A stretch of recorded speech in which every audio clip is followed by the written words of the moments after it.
Muy buenas tardes a todos. Vamos a dar inicio a lo que es el foro sobre la importancia de la donación de órganos. Donar órganos, salvar vidas, un compromiso con el futuro.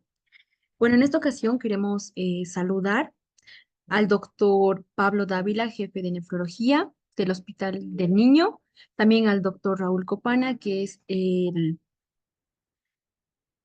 asesor de la Liga Estudiantil de Pediatría. También queríamos comentarles que este foro es un espacio en el que podemos compartir ideas, realizar preguntas, interactuar las diferentes opiniones y entonces esperamos su participación.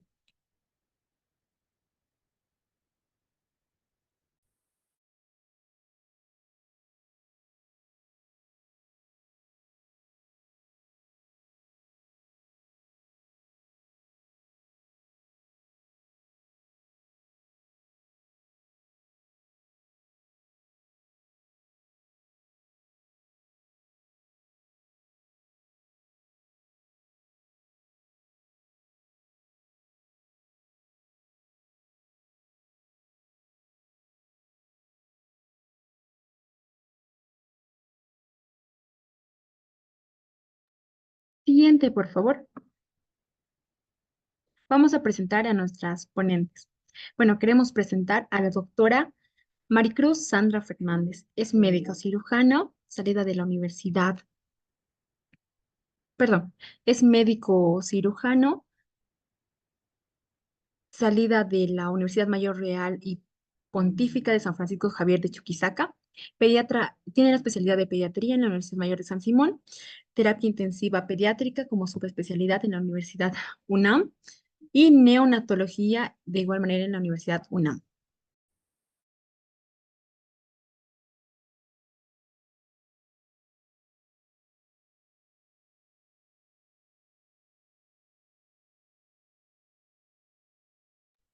Doctora, le damos la palabra, por favor.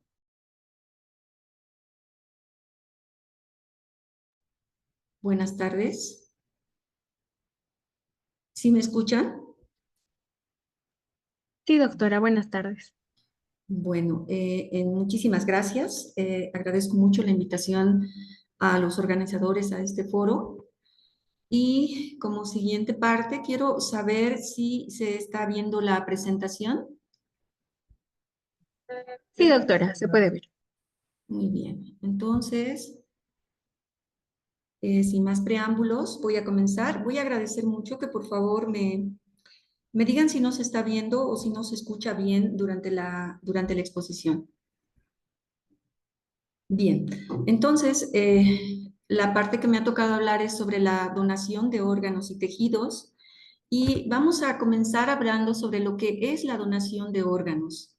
Vamos a decir que donar un órgano es un acto en el que una persona dona una parte de sí misma, ya sea un órgano, un tejido o una célula, a otra persona con el fin de mejorar su salud. Este acto es considerado el mayor acto de amor entre los seres humanos. ¿Por qué? Pues porque no existe una remuneración o una retribución para el donante o para su familia. Entonces, vamos a hablar que existen diferentes tipos de donadores. Dos tipos específicamente. Uno es el donante vivo y es el clásico donante que hablamos en el que una persona dona a un familiar o un conocido que sea compatible para una donación de una parte de un órgano o de su tejido. Por ejemplo, un riñón o un pulmón, pero en caso de que se trate de un hígado, por ejemplo, sangre periférica o médula ósea o hueso o óvulos, solo puede donar una parte. Es decir, la persona permanece viva después de la donación. Y el otro donante, que es el donante cadavérico fallecido, en el que la persona ha sufrido un paro cardiorrespiratorio o una muerte cerebral. Este ya es un proceso irreversible en el que el órgano fallece debido a que ha dejado de funcionar el tallo y el tronco cerebral. Sin embargo, puede permanecer en actividad todavía el resto de los órganos por un periodo no mayor de 48 a 72 horas y es el periodo que nosotros vamos a tener que utilizar para mantener estos órganos en lo que se realiza la donación. Es así que podemos diferenciar diferentes tipos de donación. Como ven en la imagen, podríamos hablar de una muerte, una donación por muerte cerebral o encefálica, una donación por parada cardíaca o una donación en vida. Los pulmones pueden ser donados por muerte encefálica y también en vida, pero en este caso solo podemos donar un segmento. El hígado puede ser donado por muerte encefálica y también en vida, pero también solamente se dona un segmento. Los riñones pueden ser donados por muerte encefálica y también en vida, pero solo podemos donar un riñón. Lo mismo que el intestino se puede donar por muerte encefálica y en vida solamente se puede dar un segmento de este órgano. Los tendones, los vasos arteriales y las córneas tienen que ser donados por muerte encefálica o por parada cardíaca, necesariamente. Lo mismo que el corazón siempre debe ser donado por muerte encefálica, los huesos lo mismo por muerte encefálica y por parada cardíaca. El páncreas puede ser donado por muerte encefálica y en vida, porque también se puede vivir con un segmento del páncreas.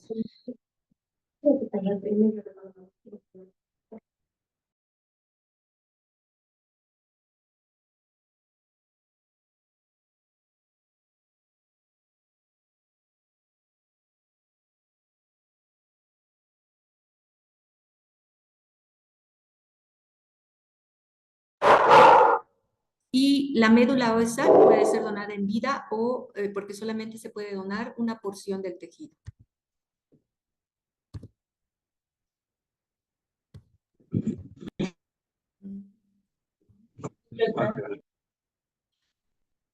Vamos a hablar de lo que son los criterios de muerte encefálica.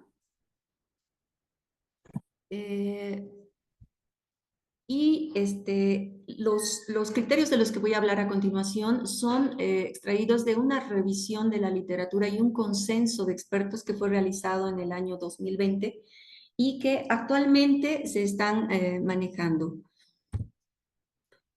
Estos criterios de muerte se refieren a un criterio encefálico que habla de un criterio neurológico de muerte o muerte encefálica y se refiere a la comprobación del cese irreversible de la función del encéfalo como un todo, no necesariamente de todas las neuronas, aún en presencia de funcionamiento cardiovascular y ventilatorio artificial. En cambio, el criterio cardiopulmonar es la comprobación del cese irreversible de la función cardiopulmonar, es decir, pérdida permanente de los signos vitales. Este consenso habla de estos dos criterios como una forma o dos formas de llegar a un mismo diagnóstico, pero una sola muerte. Entonces, decimos que cuando hay un criterio cardiopulmonar, por ejemplo, va a haber un cese irreversible de la función por cardiopulmonar y inmediatamente se va a presentar una muerte del encéfalo. ¿Por qué? Pues porque después del cese de la función cardiopulmonar, 10 minutos después, fíjense, mueren todas las neuronas. 30 minutos después van a morir las células cardíacas, 1 hora después mueren las células renales, 3 horas después mueren las células pulmonares, 4 horas y más mueren el resto de las células. Entonces, cuando hay una parada cardiopulmonar o parada cardiorrespiratoria, lo primero que muere es el encéfalo. Sin embargo, si nosotros hablamos de una muerte encefálica o muerte del encéfalo, vamos a tener la posibilidad de un mantenimiento artificial de la función cardiopulmonar que nos va a permitir tratar a estos pacientes para un posible trasplante. Bien, no sé si hasta este punto tenemos alguna duda, algún comentario o alguna observación. ¿Se escucha bien? ¿Vamos bien con todo? Sí, Sí, doctora, todo se doctora, sí se escucha bien. escucha. Gracias. Bien, entonces para poder ahondar un poquito más en lo que es la muerte cerebral y los criterios, tenemos que hablar de la fisiopatología de la muerte cerebral. todas las muertes cerebrales o encefálicas van a tener un denominador común que es la herniación del cerebro. Y todo va a iniciar con lo que es una mala oxigenación cerebral, ya sea un trauma, una hemorragia, sea una parada cardiorrespiratoria, etc. Todo se inicia con una mala oxigenación. Una vez que se produce esto, esto va a progresar a lo que es un edema cerebral. Este edema cerebral va a condicionar un aumento de la presión intracraneana. Este aumento de la presión intracraneana va a condicionar una disminución de la presión de perfusión cerebral. Es decir, que no va a haber una suficiente presión sanguínea que alcance a perfundir al cerebro porque la presión dentro del cerebro es mayor que la presión de la sangre. Esto va a condicionar mayor edema cerebral, es como un ciclo que se va a ir formando. Posteriormente, ante más edema cerebral, se va a producir una herniación cerebral, que es lo que conocemos ya la ruptura o la disrupción de la doctrina de Monroe Kelly, que lo que hace es mantener estos tres compartimientos para mantener una presión adecuada. Pero cuando ya se rompe este mecanismo compensatorio, se produce una herniación. Esta herniación, ¿qué es lo que va a condicionar? Pues obviamente un cese completo del flujo sanguíneo cerebral. Es decir, que nuestro cerebro ya no va a tener una irrigación, ya no va a haber sangre que fluya hacia el cerebro. Esta ausencia de flujo cerebral nos va a condicionar obviamente una necrosis aséptica del tejido cerebral y finalmente esta necrosis aséptica pues nos va a llevar a lo que es la muerte cerebral. ¿Cómo hacemos el diagnóstico de muerte cerebral? Para poder hacer el diagnóstico de muerte cerebral es muy importante que, primero, tengamos una lesión conocida y documentada, ya sea por evidencia clínica o neuroimagen, que a juicio de un médico tenga la magnitud de producir un daño cerebral total y que además este sea irreversible. En los casos en que la causa no esté debidamente documentada o no se pueda encontrar una etiología, se puede proceder como algunas situaciones especiales que más adelante voy a explicar un poco y es más referente a lo que son el uso de métodos auxiliares para poder diagnosticar la muerte cerebral. Existen algunos confusores o distractores o situaciones que podrían a nosotros hacernos confundir en el diagnóstico de lo que es la muerte cerebral. Estos deben ser descartados antes de iniciar nuestro diagnóstico o el proceso diagnóstico de muerte encefálica. ¿Cuáles son esos? Tóxicos, estados metabólicos, sedantes, medicamentos y el estado hemodinámico de nuestro paciente que debe estar estable. Con respecto a los sedantes, que la mayoría de nuestros pacientes en terapia intensiva están sometidos a sedantes, a comas, comas barbitúricos o anticonvulsivantes. Entonces, es muy importante primero que se elimine de la sangre todos estos medicamentos. Entonces, por ejemplo, si nosotros tenemos un paciente bajo una infusión de propofol, en este caso, nosotros deberemos esperar 3 vidas medias del medicamento para poder hacer una evaluación. El propofol tiene una vida media corta de aproximadamente 1 hora, entonces deberemos esperar 3 horas para hacer la evaluación. En el caso del tiopental, tiene una vida media de 12 horas. En este caso, nuestro lapso de espera será mayor, aproximadamente 36 horas. En general, lo que debemos intentar es establecer una causa o tener la causa que condicionó este estado irreversible de nuestro paciente. Así vamos a tener una etiología definida. Deberemos buscar que este paciente tenga una ausencia de estímulos dolorosos centrales. Con estos dos casos ya vamos a buscar una ausencia de los reflejos del tallo. Es importante que para que cuando nosotros iniciemos nuestro examen, debemos tener los globos oculares, los conductos auditivos, el velo del paladar íntegros, porque son estas áreas que van a ser valoradas.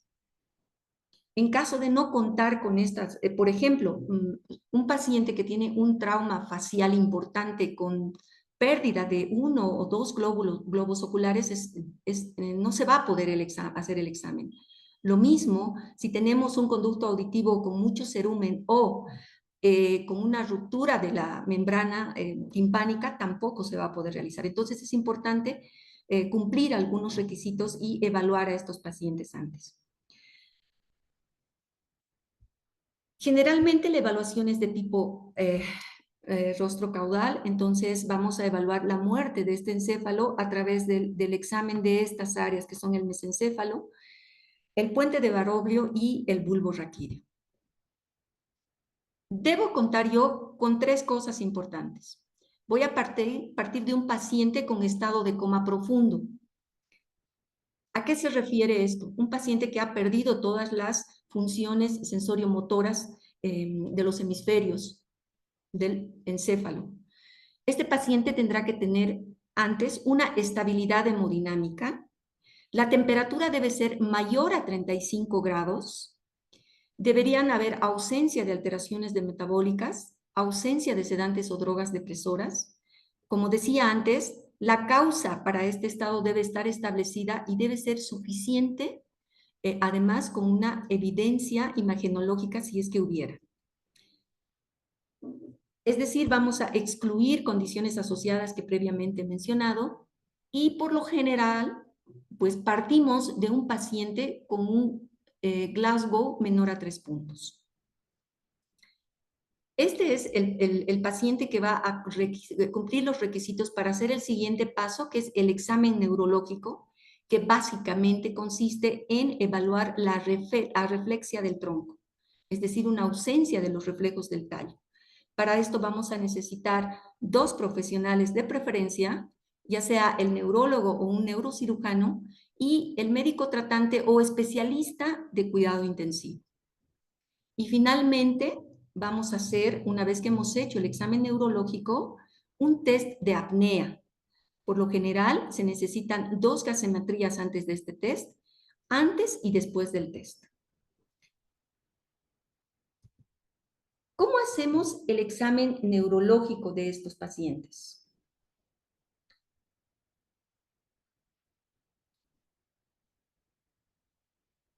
Es una valoración en la que vamos a valorar los pares craneales que están ubicados en estas estructuras, desde el mesencéfalo y el bulbo raquídeo. Vamos a comenzar con el reflejo fotomotor, que nos está evaluando el segundo y tercer par, que básicamente ya lo conocemos todo, es aplicar un estímulo de luz sobre los ojos y una respuesta normal nos va a dar una contracción de la pupila. En cambio, si la pupila no se mueve, esta es una respuesta positiva para muerte encefálica. Posteriormente vamos a pasar a lo que es el reflejo corneal. En este caso vamos a agarrar una torunda de algodón o la punta de una gasa y vamos a estimular la córnea. Lo que normalmente pasa con cualquiera de nosotros cuando nos intentan tocar la córnea es que vamos a hacer el intento de cerrar el ojo. Si no podemos cerrar, va a existir un lagrimeo o un enrojecimiento de nuestro ojo. Entonces, en caso de que este paciente no muestre ninguno de estos signos, es también positivo para muerte cerebral. El tercer punto es la valoración del reflejo óculocefálico y el óculo vestibular. Si se fijan, ambos reflejos evalúan los mismos pares, entonces algunas bibliografías mencionan que si no se puede hacer uno, se puede hacer el otro. De preferencia, se deberían hacer los dos. ¿En qué consiste el óculo cefálico? Generalmente cuando nos hablan del óculo cefálico estamos recordando lo que son los ojos de muñeca. Cuando nosotros tenemos a un paciente o una persona que está con la mirada o con un cerebro sano, la mirada tiende a mantener un centro y generalmente si nosotros movemos la cabeza, los ojos se van a quedar en ese punto fijo. Pero cuando nosotros tenemos una muerte encefálica, lo que sucede es que los ojos se van a quedar fijos hacia el lado que yo mueva la cabeza, ya hacia el lado derecho o el lado izquierdo, los ojos se quedan fijos sin mostrar ningún movimiento. El reflejo óculo-vestibular se refiere, como decía, a valoración del conducto auditivo, precisamente que tiene que estar intacto, sin cerumen, y se hace la aplicación de agua, que puede ser 6 grados menor a la temperatura corporal o 4 grados mayor. Se administra de 30 a 50 ml al conducto auditivo y lo que se va a observar es necesariamente un nistagmus de los globos oculares. Cuando no existe este nistagmus o movimiento de los globos oculares, obviamente también es positivo para muerte encefálica. El otro reflejo que tenemos que valorar son los reflejos básicos, el reflejo nauseoso y el reflejo tusígeno. ¿Cómo evaluamos el reflejo nauseoso? Podemos utilizar una sonda, introducir a nivel del velo del paladar y obviamente en una persona sana lo que esto hace es estimular un reflejo nauseoso y esto obviamente será pues negativo para muerte encefálica y si no se presenta este reflejo es positivo para muerte encefálica.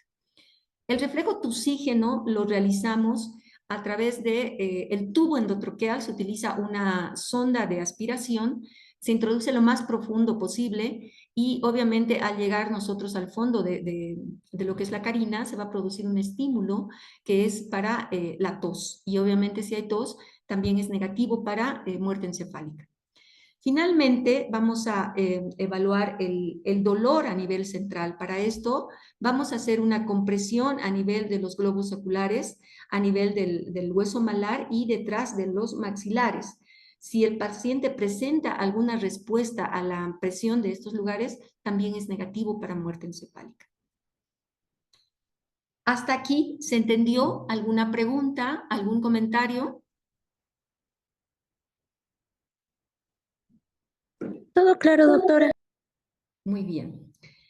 Entonces vamos a continuar con la tercera parte de nuestra evaluación diagnóstica, que es el test de apnea y que básicamente es evaluar la ausencia de respiración espontánea. ¿Qué necesito para este test? Mi paciente tiene que estar estable, bajo ventilación mecánica.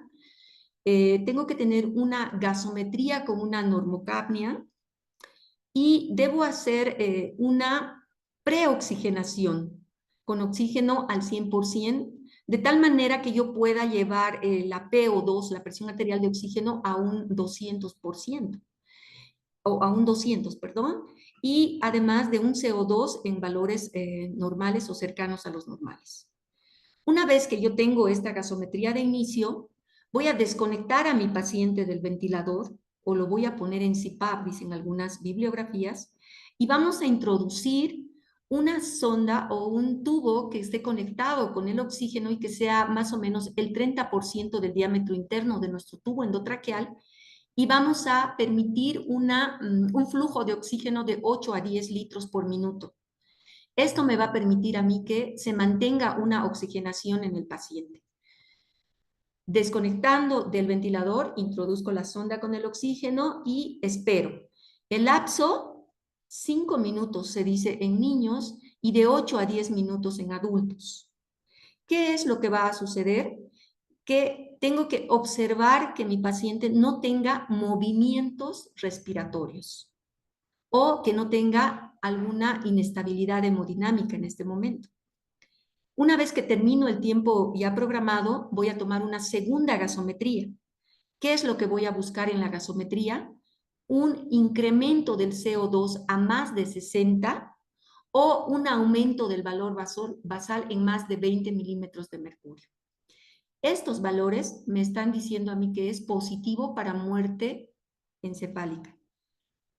En algunos protocolos utilizan lo que es el tiempo del test, que les dejé acá las fórmulas, el CO2 menos, perdón, el 60, que es el tope máximo de CO2 que se permite para la prueba, menos el CO2 actual, que se divide entre 2.5 para mayores de 40 kilos y entre 4 para menores de 40 kilos, que serían los niños.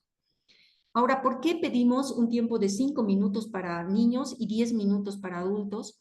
Porque se supone que el CO2 aumenta aproximadamente en 5 milímetros por cada minuto en un niño y 2 en un adulto. Entonces, por eso el tiempo es menos para un niño y más para un adulto.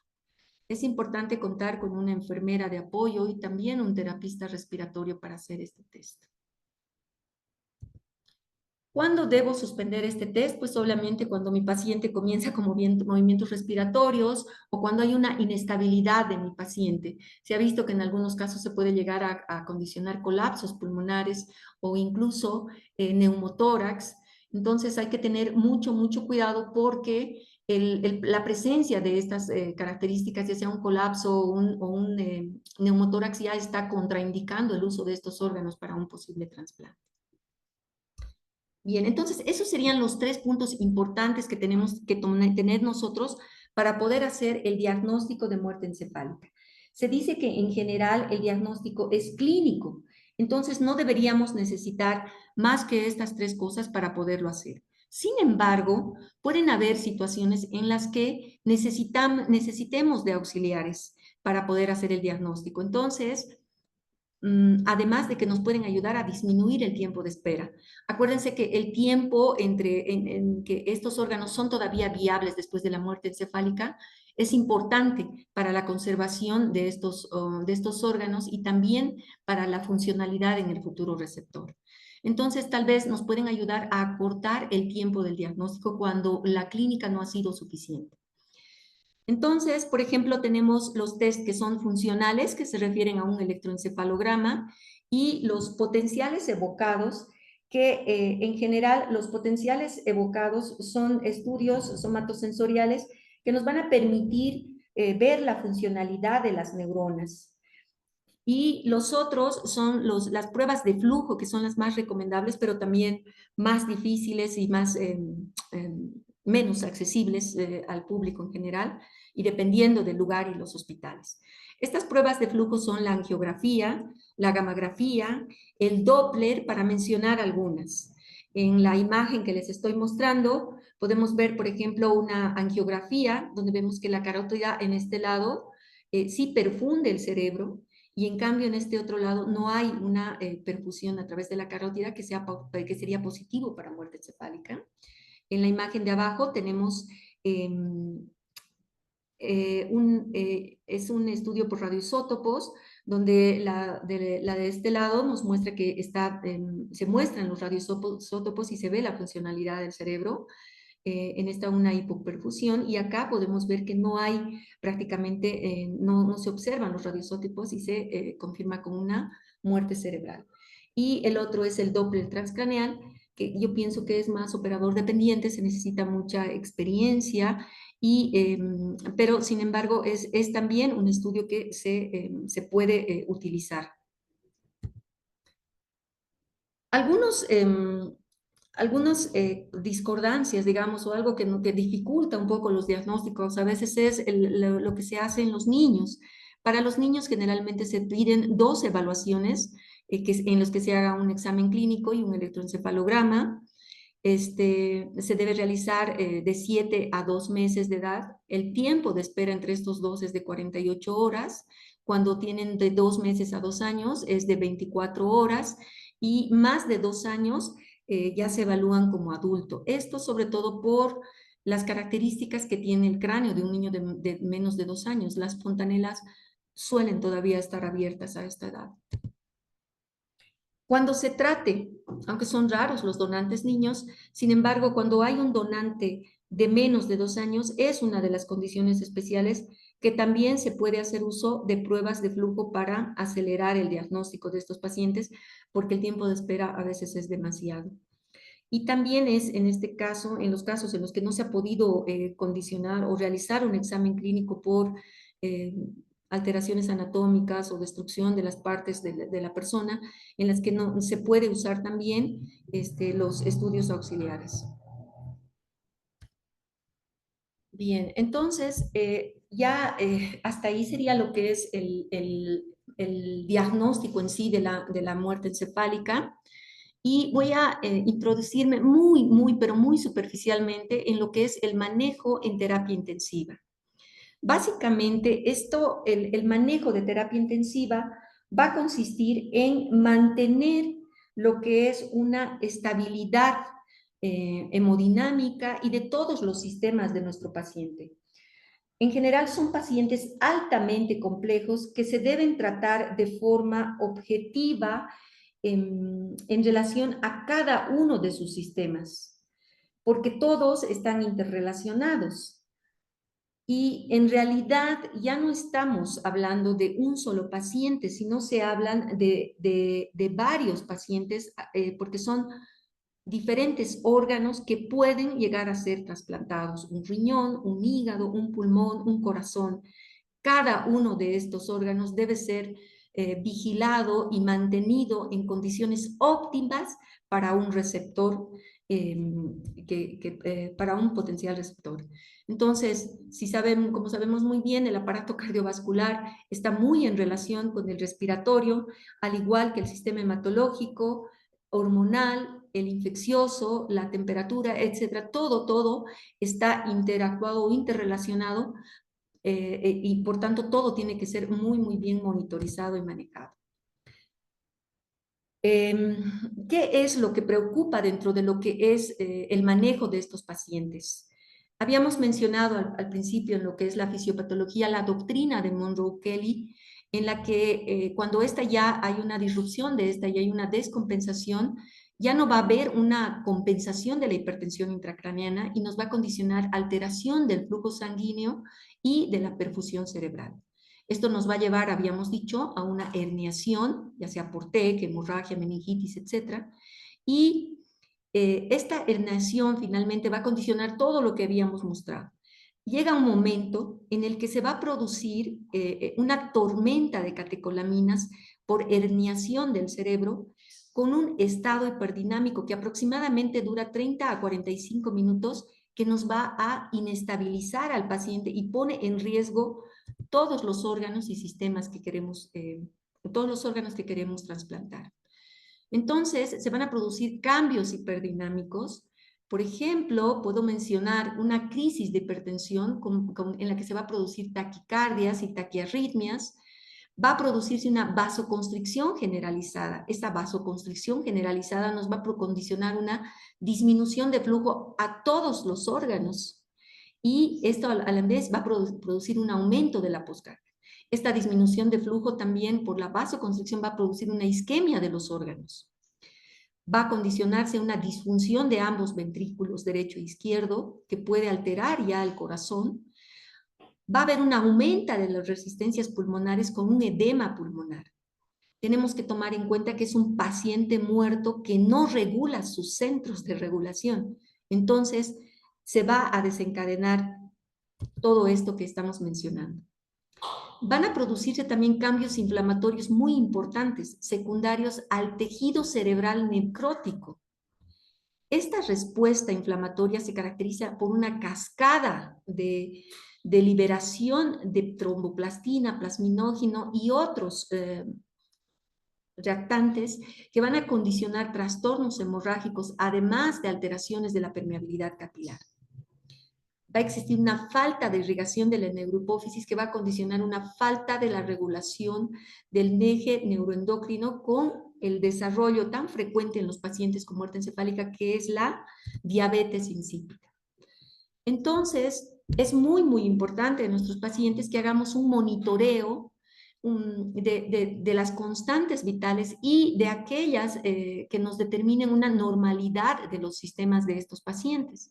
Es así que podemos hablar de parámetros, por ejemplo, índice cardíaco. El objetivo es de 3 a 5 litros por minuto por metro cuadrado. Índice de volumen sistólico, presión capilar de la pulmonar, índice de resistencias vasculares sistémicas, volumen de sangre intratorácico, volumen de agua extravascular pulmonar, saturación venosa central, variación de volumen sistémico, variación de presión de pulso.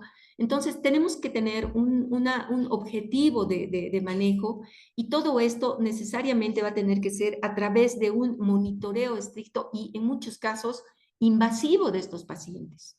Mínimo tenemos que tener un catéter de presión venosa central, un catéter arterial, esto cuando solamente queremos donar órganos abdominales. Pero si ya se está tomando en cuenta una donación de órganos torácicos como corazón y pulmón, el monitoreo es mucho más invasivo y más importante. ¿Cómo manejamos a estos pacientes? Pues como todo paciente de terapia intensiva vamos a requerir líquidos, vasopresores, pero tenemos que tener mucho cuidado porque, por ejemplo, un exceso de líquidos nos puede llevar a un edema pulmonar que ya compromete la funcionalidad del pulmón. Los vasopresores, si utilizamos adrenalina en dosis altas, van a condicionar una vasoconstricción que va a determinar isquemia a los órganos más importantes. Igualmente, si tenemos pacientes con hipertensión, tendremos que manejar betabloqueantes como el nitroprusiato. En pacientes en que ya se vaya a desencadenar una diabetes insípida, deberemos utilizar vasopresina, vigilar muy bien la osmolaridad plasmática de estos pacientes. La mayoría de estos pacientes no requieren nutrición. La glicemia debe ser manejada a través de soluciones de dextrosa nada más. Y una correlación y una valoración muy importante y continua de los electrolitos y sobre todo de la natremia. La natremia, ¿por qué? Porque no nos olvidemos que estos pacientes, la mayoría son pacientes que han sufrido un traumatismo craneoencefálico y han requerido manejo para este edema cerebral.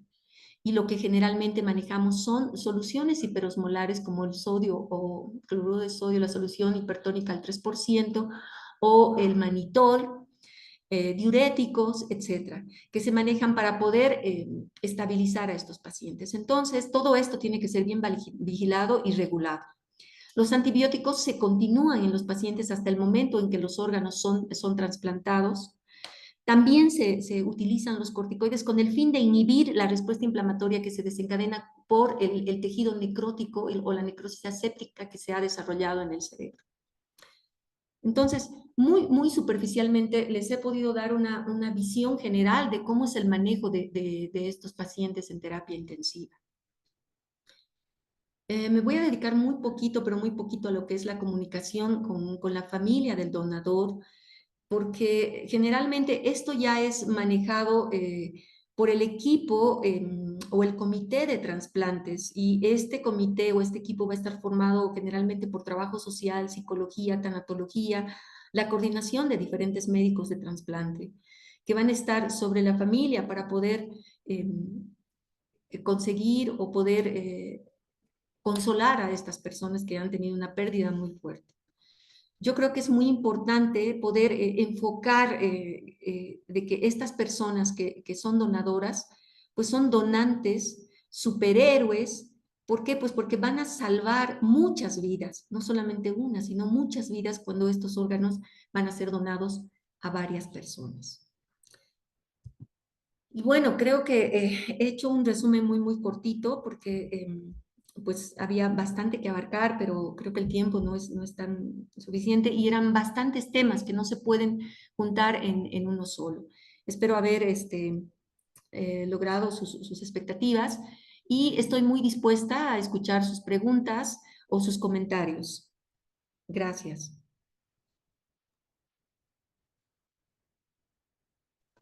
Agradecemos a la doctora por la excelente ponencia y vamos a dar paso a la ronda de preguntas y opiniones que tengan los presentes. Por favor, pueden ir dejando las preguntas en el chat o pueden activar el micrófono.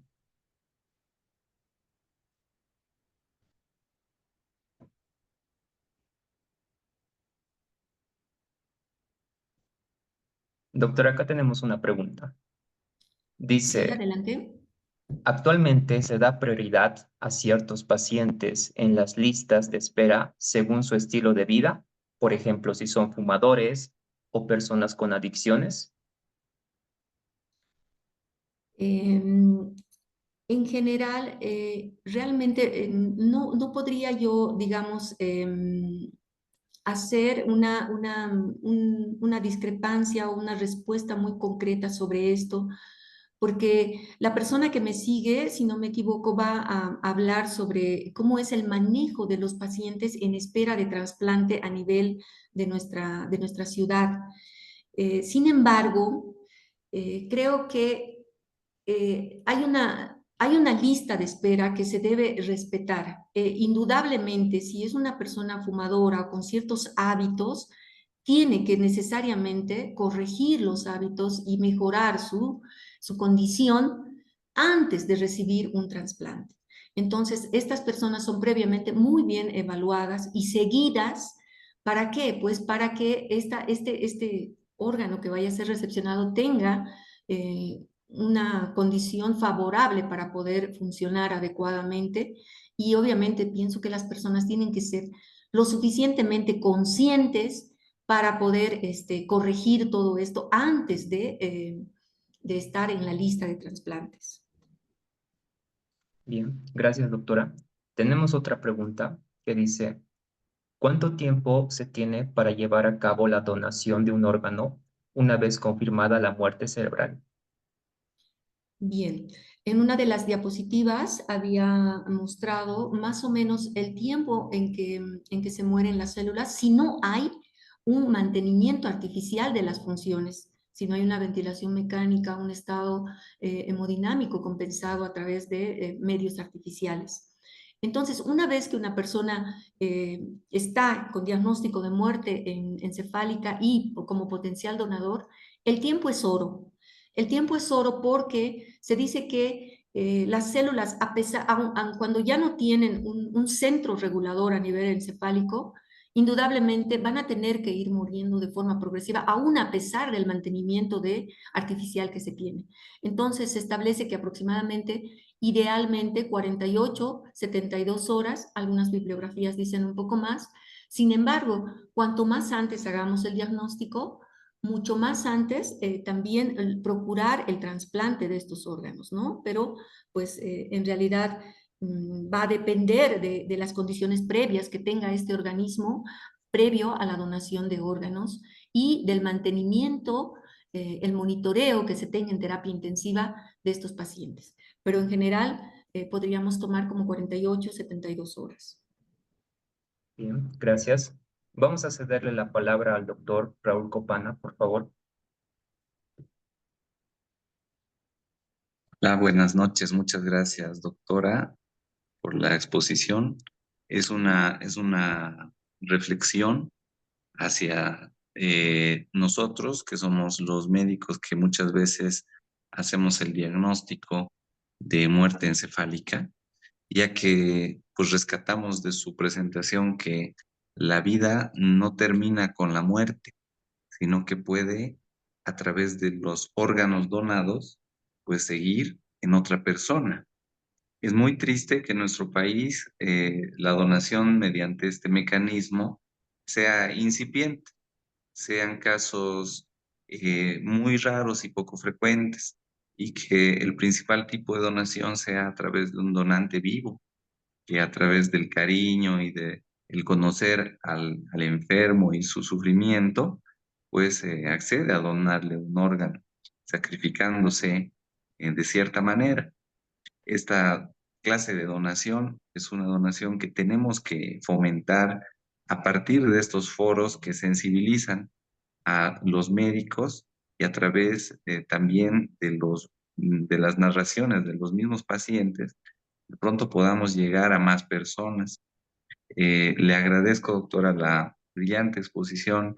No tengo preguntas, solamente quería complementar con esta reflexión que usted permite que tengamos. Muchas gracias. Bien, gracias, doctor. Vamos a continuar con alguna ronda de preguntas más que nos han dejado acá por el chat. Doctora, podemos continuar, ¿verdad? Claro que sí, aquí estoy dispuesta. Ya, dice, ¿qué parámetros clínicos son esenciales para preservar la viabilidad de los órganos si se considera la donación? Parámetros clínicos. Bien, podríamos resumir esto como una estabilidad hemodinámica. Entonces, tengo yo que mantener una presión arterial normal, tengo que mantener una función renal normal, una función cardíaca normal, electrolitos dentro de rangos normales, pruebas de función renal que ya comenté, tiempos de coagulación, etcétera. Tener una evaluación completa de mi paciente en la que tenga todos los parámetros cercanos a la normalidad. Son bastantes parámetros que tal vez tendríamos que ir dividiendo en muchos, ¿no? Pero en general podríamos resumirlo como una estabilidad hemodinámica de nuestro paciente. Gracias, doctora. Pasamos a otra pregunta que dice, ¿qué papel juega la compatibilidad de tamaño y peso en la asignación de órganos pediátricos? Mucha, mucha, porque indudablemente es un parámetro que se tiene que tomar en cuenta para poder tener el receptor, que realmente si tengo un órgano, un riñón demasiado grande para un niño, pues no lo voy a poder implantar, ¿verdad? O si es muy pequeño, tal vez, pero en definitiva, eso va a ser un criterio que va a condicionar mucho al cirujano que va a hacer el trasplante para estos pacientes. Sí, sí se tiene que tomar en cuenta todo esto. Bien, doctora, aquí hay otra pregunta que nos han dejado que dice, ¿qué factores influyen en el éxito a largo plazo de un trasplante de órgano? Van a tener muchísimas cosas. Es un manejo post-trasplante muy importante. Van a entrar en juego medicamentos, inmunosupresores, el control, el seguimiento de cada paciente, las condiciones en las que el órgano ha sido trasplantado y, por otro lado, el receptor que tenga el suficiente cuidado y el seguimiento por los médicos que van a estar acompañando a este trasplantado. Bien, doctora, creo que tenemos una pregunta más.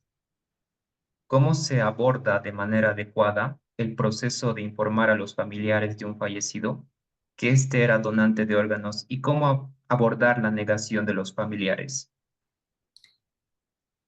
Creo que en general a los médicos que tratamos o que seguimos al paciente que está haciéndose el mantenimiento de los órganos o o el que es el potencial donador, un poco no nos corresponde tanto hablar con el familiar de forma directa. ¿Por qué? Porque pues el familiar puede, dependiendo del grado de comunicación que se tenga con el familiar, puede malinterpretar que tal vez no hicimos lo suficiente por el paciente porque queríamos la donación de órganos. Podría predisponerse a una malinterpretación por parte de los familiares. Entonces, en general, esto pienso yo que se maneja a nivel de un comité de trasplantes, una comisión que está a cargo de un psicólogo, trabajo social, tanatología, etcétera, que van a abordar por un diferente método, ¿no? Pero no necesariamente a través Sí, del pero médico ahorita que como está que tratando. se salieron por la tangente, ¿no? Es que yo he tratado de, primero con el doctor, estaba encargado con el doctor Boca. No, ya. Bien, creo que hemos terminado con la ronda de preguntas. Muchas gracias, doctora, nuevamente por su tan excelente ponencia. Gracias por aceptar nuestra invitación y esperamos tenerla nuevamente en sesiones como estas que son muy importantes para informar a la población. Muchas gracias.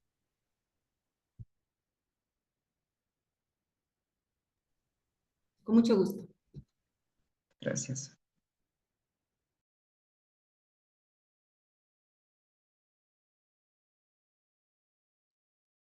Bien, vamos a continuar con este foro y vamos a dar paso a la doctora Gisela Danitza Vidal Alarcón, que es egresada de la Universidad Mayor de San Andrés de la Facultad de Medicina.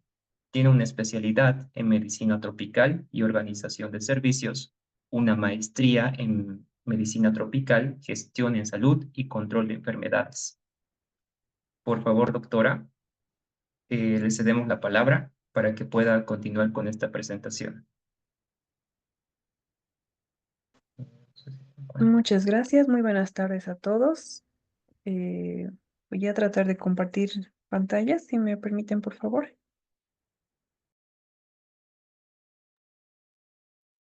Enseguida, doctora.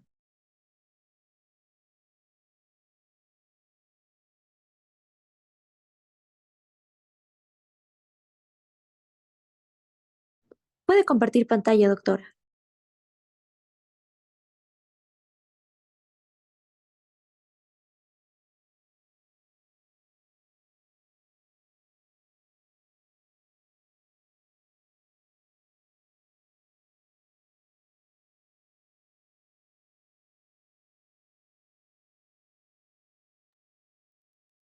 Muy bien, muchas gracias. Agradezco también que mi antecesora creo que ha ahondado bastante bien en todos los puntos que son como que los requisitos previos, ¿no? En la parte de donación. Yo voy a hacer un poco más el énfasis y tal vez complementando lo que ella mencionaba en la parte de el manejo y el marco legal bajo el que nosotros nos regimos en todo lo que es los trasplantes, algunos datos más que pienso que son importantes considerar para poder tener un mejor panorama de lo que es el trasplante y la donación de órganos.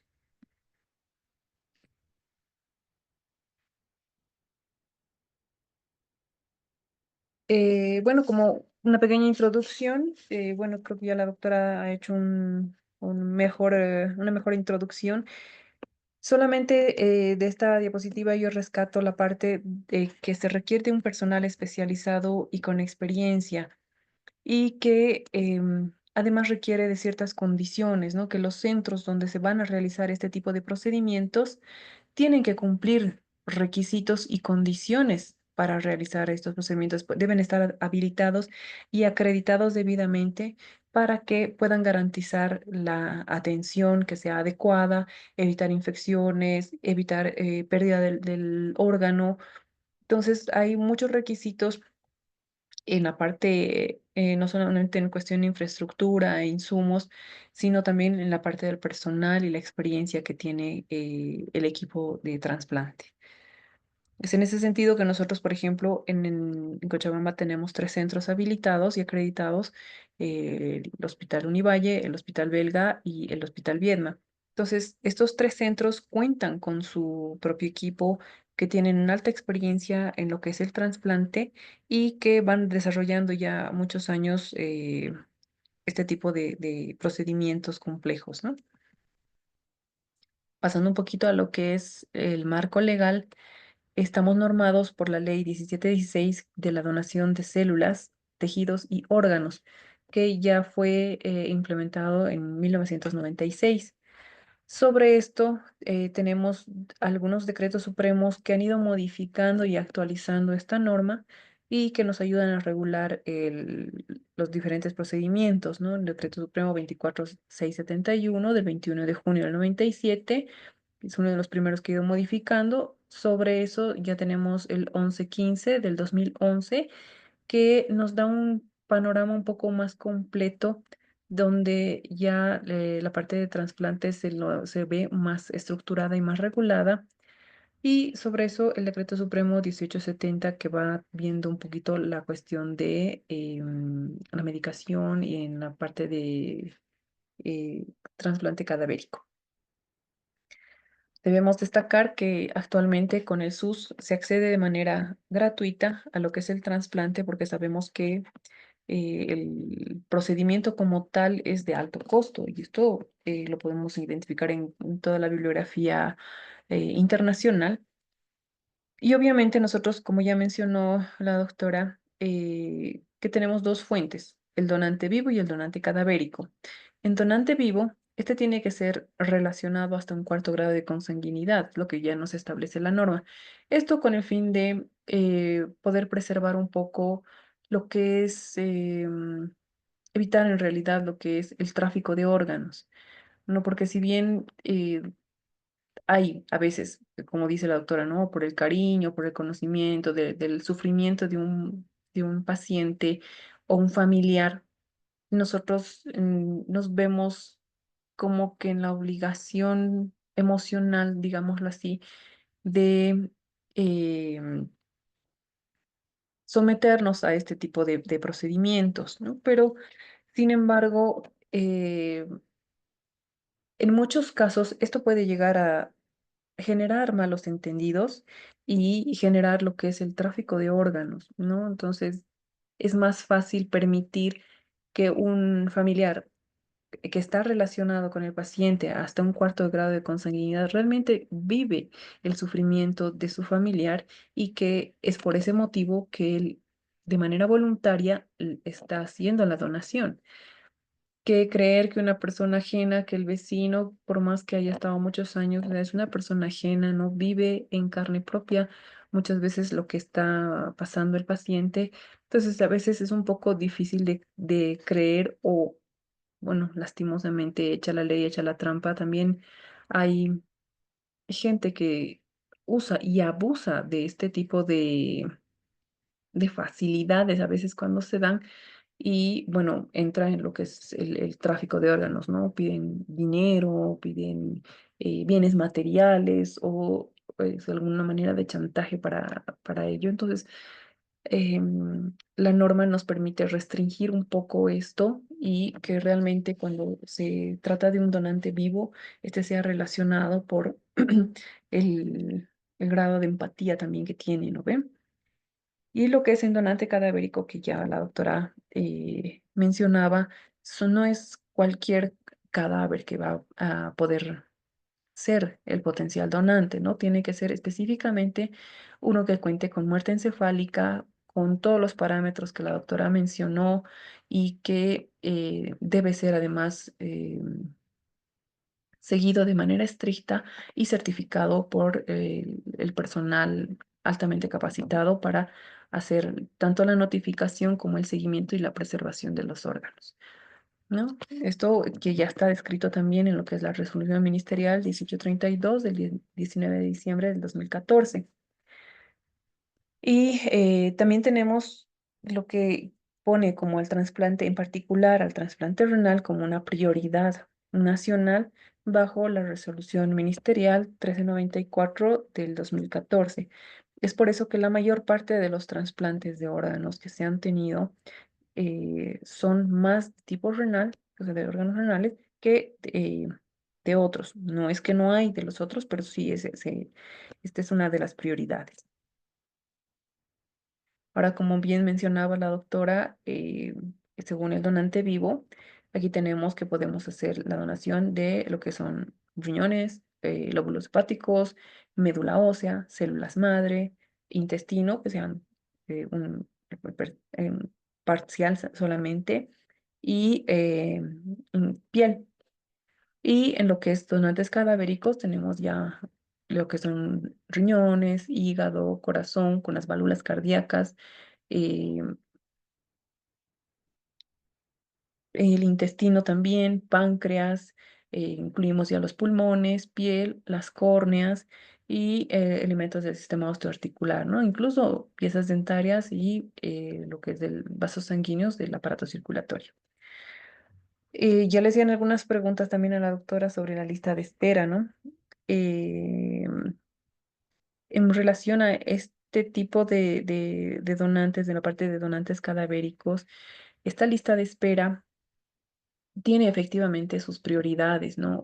Y obviamente quienes están más arriba de la lista son aquellas personas que sean más jóvenes o que tengan una mejor expectativa de vida y donde se puede incidir más en mejorar la calidad de vida de estos pacientes.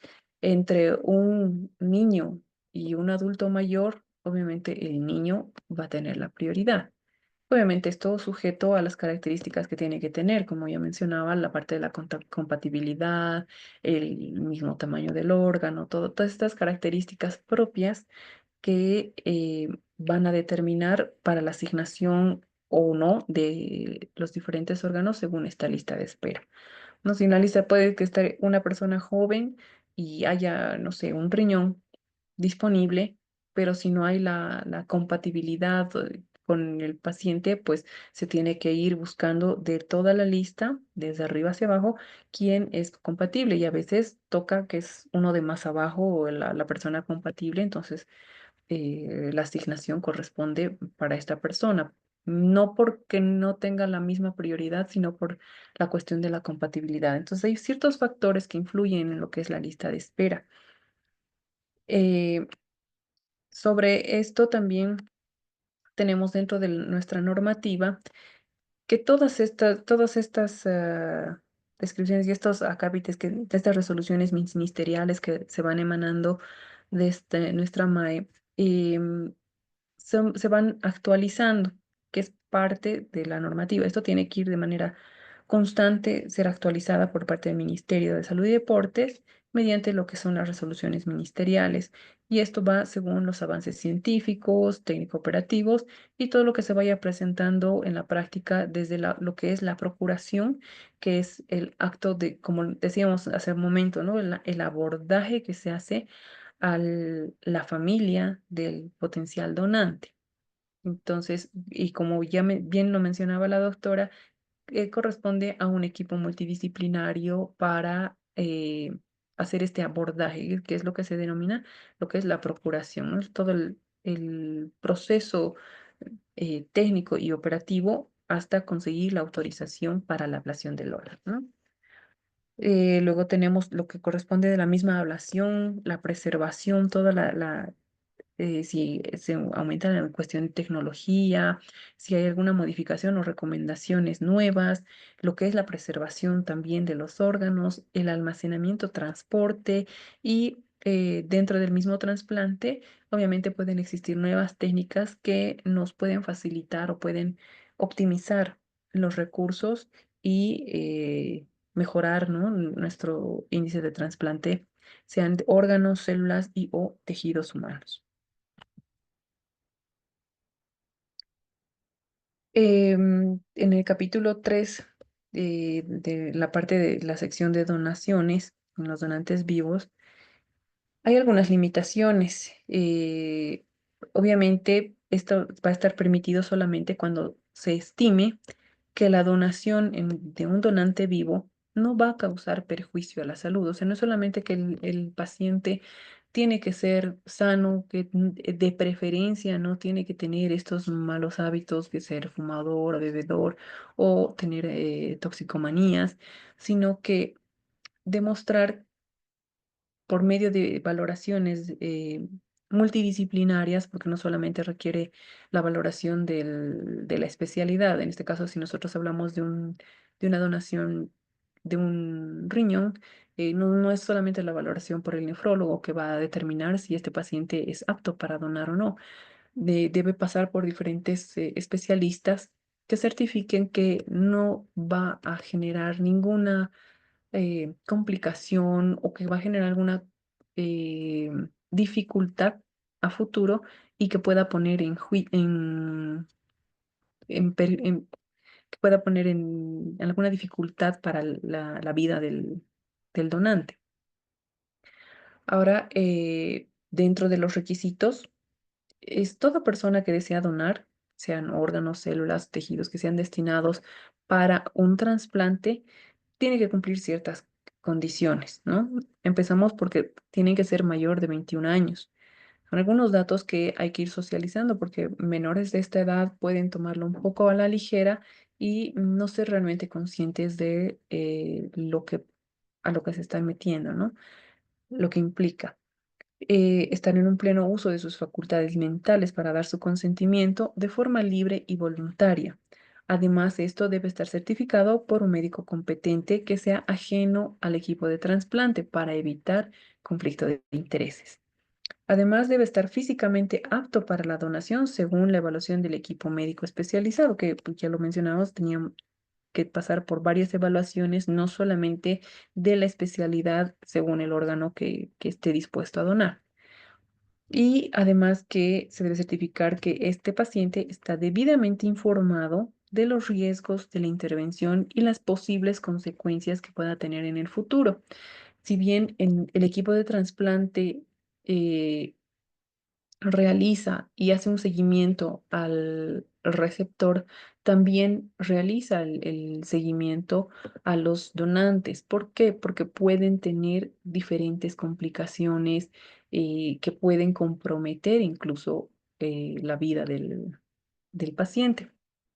Entonces, es por eso que tienen que ser debidamente informados, se tienen que evaluar todos los aspectos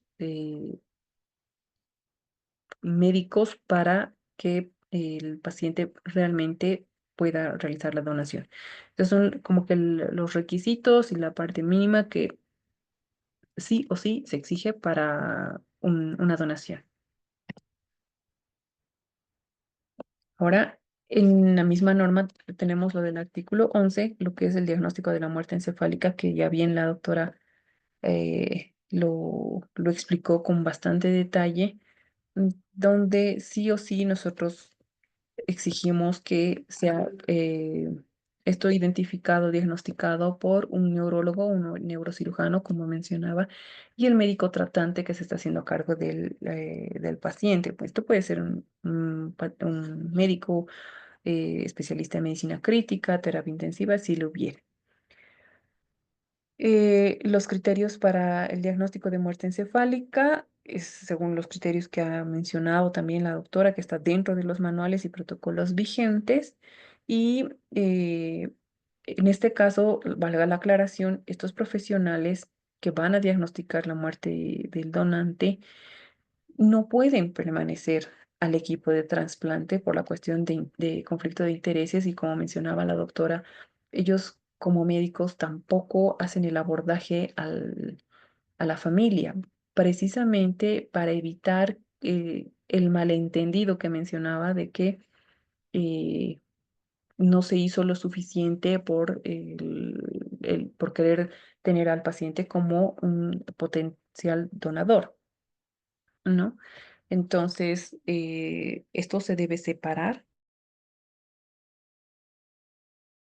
de dónde proviene el donante y el equipo que hace la procuración de la autorización para la ablación.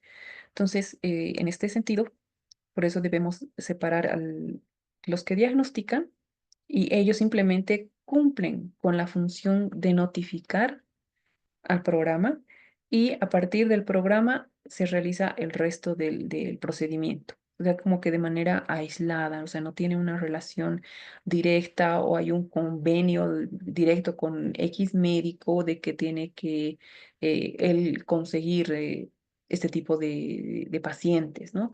Entonces, está establecido en la norma que se debe notificar los casos de muerte encefálica independientemente de cualquier centro y obviamente el equipo que realiza la procuración hará el abordaje respectivo.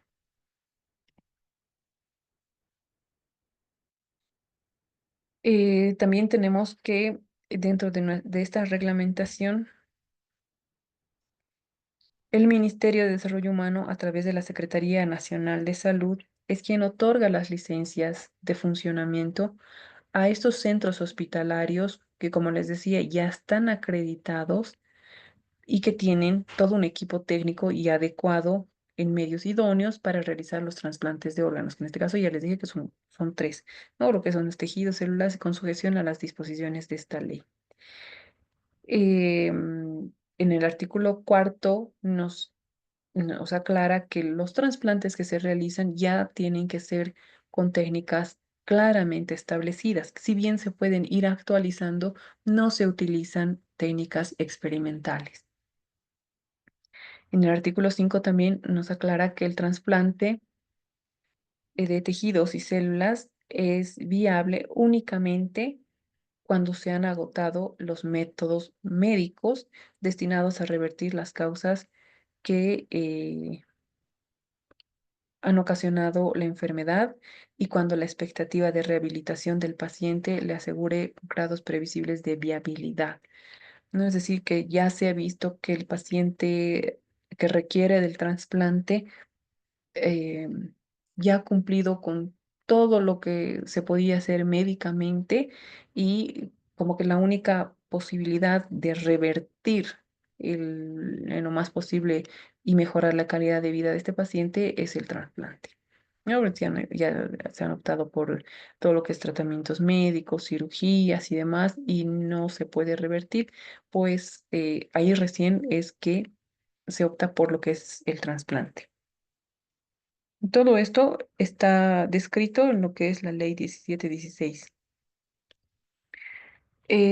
Ahora, en el caso de los donantes, cuando son menores de edad, sobre todo, y bueno, también en adultos, los grados de parentesco que tienen facultad prioritaria para la autorización de la ablación con fines terapéuticos es desde el cónyuge, el esposo o esposa, los hijos, que siempre y cuando sean mayores de edad, los padres, hermanos, obviamente mayores de edad, abuelos, si es que no vienen otros familiares cercanos, nietos, que sean también mayores de edad, y parientes que sean consanguíneos en línea colateral hasta el cuarto grado inclusive, ¿no? Y a veces solamente están con el conviviente, entonces esa persona también puede eh, autorizar la ablación de los órganos, ¿no?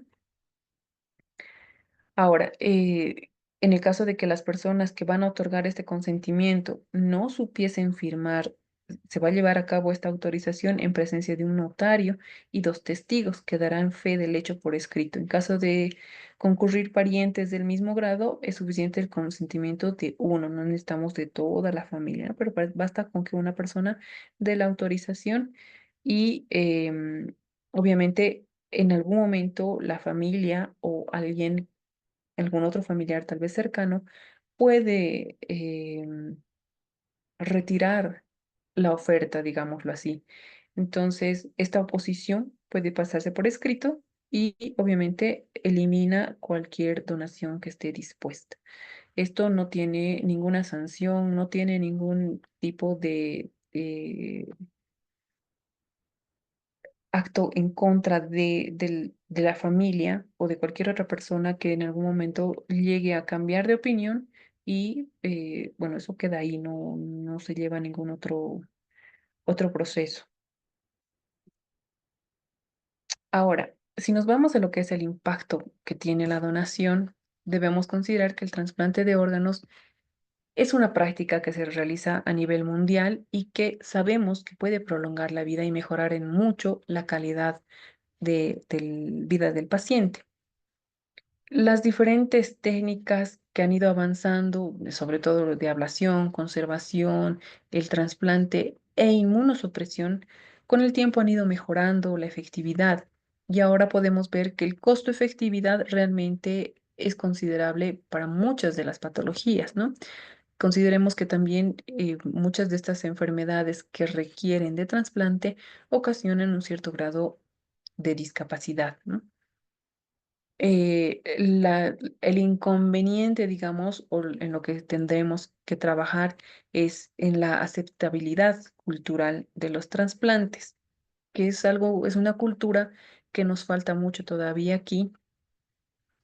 Y esto obviamente va a tener un consecuente aumento de la demanda de estas prácticas, pero sabemos que aún no son accesibles a todos que lo requieren, ¿no? Porque falta la cultura de ser donante voluntario, de aceptar más fácilmente ante algún imprevisto o algún caso que tenga muerte encefálica, que la familia también pueda y sepa aceptar el poder donar estos órganos de ese familiar que ellos han perdido, ¿no? Y bueno, lo que pasa en nuestro medio, hay que considerar también que aquí solamente se está realizando lo que son trasplantes de hígado, trasplantes de riñón y trasplantes de córnea. No se realiza lastimosamente de todos los órganos, pero estos son los tres con los que estamos con prioridades. El renal, sobre todo, es el que es más prioritario. Ahora, yendo a algunas estadísticas, estas son estadísticas a nivel de las Américas, ¿no? Extraído de la página de la OPS, que se llevan a cabo por lo menos 53.345 trasplantes de órganos sólidos hasta el 2016, casi el 40% del total mundial. ¿no? Es decir, que en las Américas hay un buen trabajo de lo que es trasplante. Con 33.378 trasplantes, el de riñón es el más frecuente entre los órganos sólidos, seguido por el de hígado con unos 11.000. Esto, obviamente, por las mismas patologías, es mucho más frecuente ver insuficientes renales que pacientes que requieran, o que lleguen al grado de requerir un trasplante de hígado, ¿no? Sí hay, pero no llegan a tener la misma incidencia de la enfermedad, ¿no? Ahora, el trasplante de córnea es uno de los más frecuentes en general en el mundo y en la región de las Américas está con cerca de 40.000 trasplantes por año. También tenemos que 6,8% es el incremento de la tasa regional de trasplante de órganos por millón de personas ya entre el 2015 y 2016, creo que son los años donde más trasplantes se han llevado a cabo, de los cuales el 25,5% fueron de donantes vivos y en el 2016 ha sido algo un poquito más superior al de 2015, que estaban con 21,8%. Ahora, con 53,3 trasplantes por millón de personas, la región de las Américas tiene la tasa de trasplantes por millón de personas más activa, seguida de Europa. Es decir, que nosotros estamos ganando más a Europa en la cuestión de trasplantes. Sin embargo, también es una de las áreas con las que más necesidad tiene. En el 2016, el 64% del total de los trasplantes de riñón en las Américas se ha dado en principalmente Estados Unidos y Canadá. Y más de 182.000 personas se encontraban en lista de espera ya para el 2016. Esto de la lista de espera se va actualizando de manera periódica y se debería de contar con según la norma, una lista única a nivel nacional. Sin embargo, lo voy a explicar un poquito más adelante qué es lo que pasa con esta parte de la lista de espera.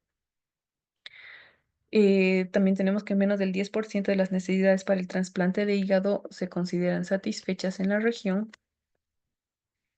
En América Latina, Uruguay es quien lidera la donación cadavérica con una tasa de 16,8 por millón de personas, seguido de Brasil, Argentina y España. ¿No? Ahora, tiene mucho que ver también con el personal. La disponibilidad de nefrólogos varía de 2,1 por millón de personas, por ejemplo, en Honduras, que llegan hasta 50,8 por millón de personas en Uruguay, que creo que en nuestro medio eh, no tenemos la cobertura que deberíamos cumplir para lo que es nuestra población. Como la mayor parte de los trasplantes que se realizan es el trasplante renal, extraje esto que también es de la página de la OPS de la PAJO.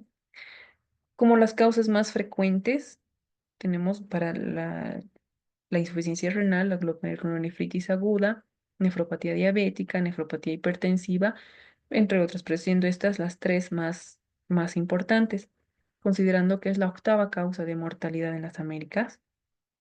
Es la 10ª causa de años perdidos por muerte prematura, es decir, en los años BAT, y que lastimosamente va en incremento. Esta tabla está establecida, está consolidada hasta la gestión 2019, donde vemos aquí el Estado Plurinacional de Bolivia. Estamos con un 55,8% y estamos en el último quintil. Somos el tercer país con mayor carga de la enfermedad, esto a nivel de las Américas, por 100.000 habitantes. De esta misma tabla vemos que hasta el 2016 son 55,8 y vemos el incremento desde la gestión 2000 hasta la gestión 2019, que es esta, que esto lastimosamente va en incremento.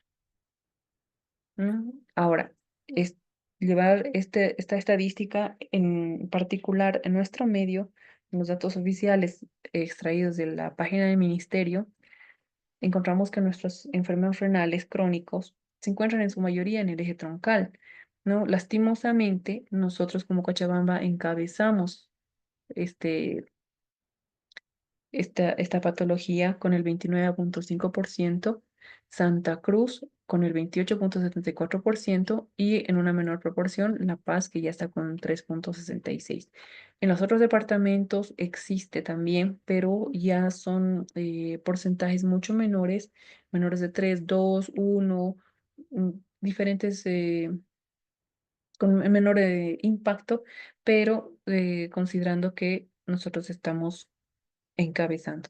También tenemos que considerar que para eh, este, este cometido hay muchos pacientes migrantes que por la cuestión de los trasplantes también migran a estas tres ciudades para poder realizarse la parte de los trasplantes y hacer su seguimiento, ¿no? Ahora, estos son algo de estadísticas que he podido extraer del programa renal, donde vemos un poco la incidencia de los pacientes, de los casos nuevos con enfermedad renal crónica en un estadio 5 que ya están en hemodiálisis. Esto registrado desde el 2015 hasta el 2021, donde vemos que 2016 ha habido como que un pico y lastimosamente, aunque ha bajado un poco durante las siguientes gestiones, progresivamente han ido nuevamente incrementando, ¿no? Hasta llegar hasta el 2021 con 244 y llegamos a un total de 1.352 pacientes insuficientes renales en estadio 5. Para el 2018, la tasa de incidencia ha sido de 450 por 100.000 habitantes. Para el 2021 ya ha sido de 665 por 100.000 habitantes, viéndose un incremento considerable, ¿no? Entre estas gestiones. Y bueno, que se ha llegado a unos 244 pacientes nuevos que ingresaron a hemodiálisis durante la gestión 2022, que pertenecen solamente al SUS, sin contar los de la seguridad social o algún otro particular que pueda haber, ¿no? Y destacando del origen de la causa de la insuficiencia renal, tenemos que un 49% son secundarios a la diabetes y el 33% son a causa de la hipertensión. Por lo que nosotros también debemos trabajar en estas enfermedades que a futuro, luego de unos 8 o 10 años, generan la insuficiencia renal ya en un estadio 5. Aquí vemos un poco más detallado cuáles son las causas. Aquí vemos el número y aquí está en porcentajes. Entonces, en la verde, como vemos, son 120 solamente por diabetes. De hipertensión llegan 80 casos. Ahora, con menor incidencia en el cáncer, que es ya obstructivo, otras enfermedades autoinmunes, causas no determinadas, que lastimosamente vemos también con más frecuencia en un incremento, y otras causas infecciosas hasta 14 casos, un 5,7%. Aquí vemos solamente el desglose de la gestión 2022 de los pacientes que ingresan según las patologías durante esta gestión, viéndose que los pacientes diabéticos son los que más frecuentemente han ingresado a insuficiencia renal y que también van a, según las características de estos pacientes, van a requerir de algún trasplante. La hipertensión, luego vienen otras causas y con menor incidencia, ¿no? Los obstructivos y lo que es lupus. Y vemos la distribución también por gestión, esto es por género, donde vemos que el género masculino es el predominante afectado. Ahora, en la parte del trasplante como tal, las actividades han ido modificándose y habiendo un decremento desde la gestión 2020, esto debido a lo que ha sido la pandemia, donde básicamente se han suspendido las actividades durante esa gestión y progresivamente se han ido recuperando, reinstaurando estas actividades. Según el Observatorio Global de Donación y Trasplante a nivel mundial, desde el año 2000 hasta el 2019, es decir, antes de la pandemia, se han realizado por lo menos 143.825 trasplantes. En Bolivia, como les digo, a partir del 11 de marzo del 2020, recién ahí el equipo de trasplantes ha tenido que suspender su actividad a nivel nacional. Esto solamente por lo que ha sido la pandemia del COVID. Y a partir de la 2021 ya se han registrado algo más, porque ya han ido nuevamente instaurando las actividades de trasplante y se han tenido 233 trasplantes, de los cuales 210 fueron con donante vivo, que ya también lo hacía referencia la doctora. La mayor parte, lastimosamente, son con donante vivo y 23 corresponden a donantes cadavéricos. Ahora, debemos considerar que en la parte del trasplante, en particular renal, eh, el programa nacional es quien subvenciona el trasplante, y esto en cumplimiento de la norma. Desde la gestión 2015 a mayo del 2022, son 112 pacientes que se han podido beneficiar de esta cirugía, donde la totalidad de los pacientes que han recibido el trasplante reciben los medicamentos inmunosupresores como la ciclosporina, el micofenolato, y ahora tacrolimus y azathioprina. Esto de manera gratuita mientras el órgano trasplantado esté vital. Y en el mismo periodo de estos 8 años también se han trasplantado 198 pacientes que han sido dentro de este convenio del SUS con el financiamiento del Decreto Supremo de 1870, ¿no? Y incluyó los seguros a corto plazo y algunos particulares, ¿no? Aquí vemos un poquito las estadísticas, todo lo que este Decreto Supremo ha ido realizando la cobertura, lo que corresponde a otros, que vemos que no son muchos, y llegando a un total, ¿no? Hasta 35 en el 2022, que es la gestión durante la cual se han llevado a cabo mayor número de trasplantes, ¿no? Seguida de la 2018 y del 2015. Como vemos, gestión 2020 prácticamente no se han realizado, y a partir del 2021 se han restaurado nuevamente las actividades, ¿no? Aquí tenemos un desglose de las actividades que se han tenido de enero a junio, y este es solamente de la gestión 2024. Eh, en el Viedma tenemos todo esto lo que es cubierto por el SUS. Tenemos 10 trasplantes, 6 corresponden a Univalle, 3 al Belga y 1 en el Viedma. Con seguridad a corto plazo tenemos 2 que se han realizado en el Belga, y particulares también que todos se han realizado en el Belga, ¿no? Ahora a esto, em, hace unos meses, esto es de un artículo, una nota informativa, perdón, de la página de la OPS del 24 de octubre de este año, donde ya la OPS aprueba el mecanismo de cooperación para la donación y trasplante en Bolivia, no solamente en Bolivia, sino Ecuador, Paraguay y Perú. Esto con el fin de un fortalecimiento de lo que es la capacidad técnica operativa de los programas nacionales de donación y trasplante, y en particular esto para Bolivia, ¿no? Entonces ya tenemos un apoyo que nos va a ayudar a fortalecer todo lo que es la capacidad técnica que tenemos en el programa. Como parte de los beneficios del trasplante, tenemos que considerar lo que les decía antes, ¿no? El costo-beneficio. Considerando en el caso particular de un paciente renal, costo por paciente por año, 115.506 bolivianos. Solamente en cuestión de terapias dialíticas.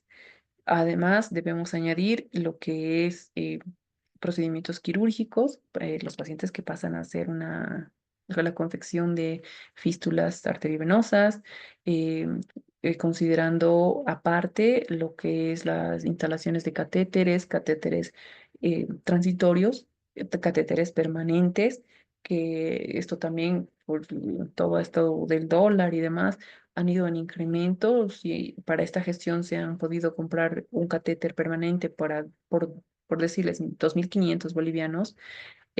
Para la siguiente gestión ya se estima unos 4.500 por el mismo catéter, ¿no? Entonces, esto nos dificulta un poco la cuestión de insumos, nos incrementa el costo por paciente y que esto podríamos nosotros evitar si el paciente recibe un trasplante.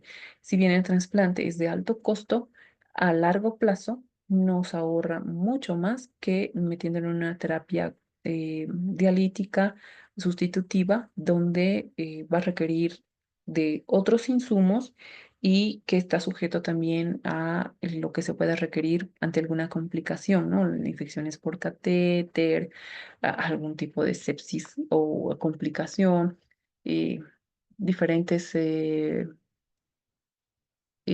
complicaciones que tienen, por lo menos con la fístula, a veces se trombosan y tienen que nuevamente operar esas fístulas. Entonces, hay otros costos adicionales a solamente la terapia sustitutiva que implica tanto para el Estado como para el paciente, ¿no? La cuestión del transporte, la inactividad laboral, la exclusión social.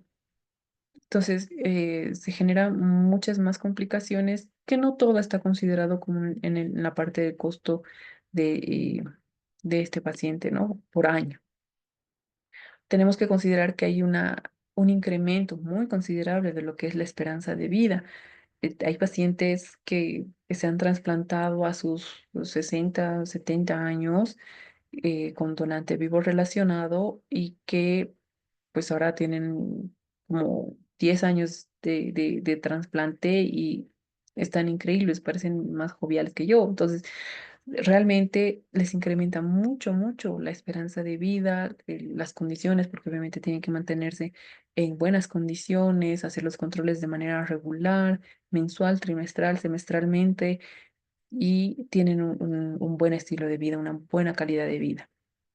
Y también tenemos que considerar que un donador podría salvar hasta 8 vidas, ¿no? Hasta 8 personas podría llegar a beneficiar.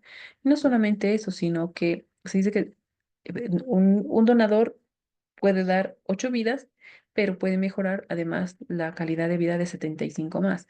Esto tiene que ver con lo que es el entorno del paciente, ¿no? La familia misma del paciente, porque no son pacientes que no realizan toda esta terapia de manera aislada o solos, requieren siempre del apoyo de alguien, ya que, como les decía, este tipo de patologías son incapacitantes. Entonces requieren el apoyo familiar de alguien, por lo menos, para poder sobrellevar. Y además de que el paciente recupera lo que es la vida productiva, la parte social y la parte económica, que es trascendental para mejorar la calidad y esperanza de vida de cada paciente. Extracto esta imagen que utiliza el ministerio, donde aquí hace mención sobre la muerte encefálica, donde es el fallo irreversible de todas las funciones cerebrales y por consiguiente la muerte de los órganos y sistemas del cuerpo. En esta partecita, reitero y me baso también en lo que la doctora que me antecedió mencionaba. La gente, como parte de uno de los mitos de trasplante, piensa que cualquier paciente que se ha accidentado, que ha tenido un TEC o alguna otra patología, puede ser donante y debemos considerar que tiene que cumplir esta característica de muerte encefálica para poder ser realmente un potencial donante, ¿no? Y obviamente ahí consideramos si es que ha tenido algunos hábitos tóxicos que puedan generar alguna patología o alguna otra contraindicación para ser un potencial donante de alguno de estos órganos que son aptos para donar, ¿no? Ahora, viendo un poco la parte de los obstáculos, vemos que en general, ¿no? La falta de programas nacionales que estén consolidados. En Cochabamba sí hay un programa que está activo. Sin embargo, este requiere de complementación y mayor capacitación y compromiso por parte del personal. No que el personal no quiera cumplir estas funciones, ¿no? Sino que parte de lo que son los convenios con los diferentes hospitales, lo que es incluso la voluntad de algunos centros de realizar correctamente el seguimiento y realizar la notificación oportuna de un paciente con muerte encefálica hace mucho. Para esto se requiere de un equipo, como decíamos, multidisciplinario que tiene que ser competente para poder realizar la procuración de los órganos, ¿no? Entonces, generalmente hay esta falta de recursos humanos, vemos en los diferentes entornos hospitalarios una alta rotación del personal, lo cual dificulta que el nuevo personal genere ese mismo compromiso que el otro personal al que ya se le había capacitado y demás eh, para la notificación y para lo que es la procuración, ¿no? de los órganos. Y obviamente también para las terapias de mantenimiento es más fácil y es más cómodo. Bueno, ya hay una muerte cerebral, lo declaro, le aviso a la familia que tome la decisión y me ahorro el problema de notificar, porque de ahí yo tendría que conservar, hacer las terapias de mantenimiento y demás. Entonces, en ese sentido va la observación de la falta de compromiso. Obviamente no podemos generalizar, no es en todos los centros y bueno, pero sí son cosas que se tiene que reforzar y capacitar a todo el personal de las áreas críticas, sobre todo, que son quienes nos colaboran en lo que es la procuración y en la notificación, más que nada, más que en la procuración, en la notificación de los casos con muerte encefálica y además de lo que es la terapia de mantenimiento de los órganos, ¿no? Además de lo que es la cobertura y protección financiera, que muchos, si bien ahora el SUS les favorece y les cubre, no todos todavía están afiliados al SUS, entonces también nos representa una dificultad en la parte administrativa, ¿no? Son algunas de las barreras para el acceso equitativo a este tipo de procedimientos. Y ya hablamos un poco de lo que es la conciencia de donación, que en nuestro entorno no digo que no hay, sí hay gente muy voluntariosa que saca su registro de donante voluntario y que porta su carnet, ¿no? Pero obviamente hasta llegar a esa etapa de tener una buena conciencia, existe una falta de donantes, ¿no? Tenemos una lista de espera que por las cuestiones que mencionaba la doctora, las características del órgano, la compatibilidad y demás, incluso las características del paciente que va a ser el receptor, si este ya ha sido trasplantado previamente y demás, dificulta en muchos casos el trasplante o el poder conservar el órgano de manera vital. Hay otras dificultades, bueno, ya hablamos de la notificación y la autorización. Y bueno, también tenemos que la adquisición de los medicamentos inmunosupresores son clave para poder realizar este tipo de procedimientos. En esta última temporada, en estos últimos meses, noviembre, diciembre, por ejemplo, ha habido la falta de uno de los medicamentos que utilizan como pretransplante y que es si bien tenemos ya hace poco llegó de inducción, que es el Basiliximab, nos falta lo que es la timoglobulina. Ya se tiene comprometido que este medicamento va a estar disponible a partir de la siguiente gestión por las cuestiones sociales, ¿no? Y socioeconómicas, diríamos, porque la cuestión del dólar ha dificultado nuevamente las adquisiciones. Sin embargo, ya se tiene comprado el medicamento y con un compromiso de que ingresa a nuestro medio para la siguiente gestión hasta febrero más o menos. Y bueno, ya tenemos también lo que es la normativa que nos faculta en la parte del ministerio la compra de estos dos medicamentos inmunosupresores, la ciclosporina y el micofenolato, esto para el seguimiento de los pacientes post-trasplantados. Otros dos obstáculos se han visto que son los conflictos sociales porque dificultan el desarrollo de las actividades. Esto en el sentido de que se puede programar una cirugía para una X fecha y que lastimosamente por los conflictos sociales no se pueden realizar eh, desde los últimos laboratorios que quedan pendientes o no pueden siquiera acceder al centro hospitalario, y les genera estrés, les genera alguna dificultad. Entonces, eh, lastimosamente tiene mucho que ver la parte social. La falta de conocimiento de las personas y del personal en salud para la notificación de posibles donantes, ya lo habíamos mencionado, lo que es la lista única de pacientes donantes a nivel nacional. Esto está, si bien la norma nos dice que nosotros tenemos una única lista, el no tener el fortalecimiento de las unidades de trasplante en los diferentes departamentos, sobre todo en el eje troncal, no nos habilita a hacer la coordinación directa con los diferentes centros.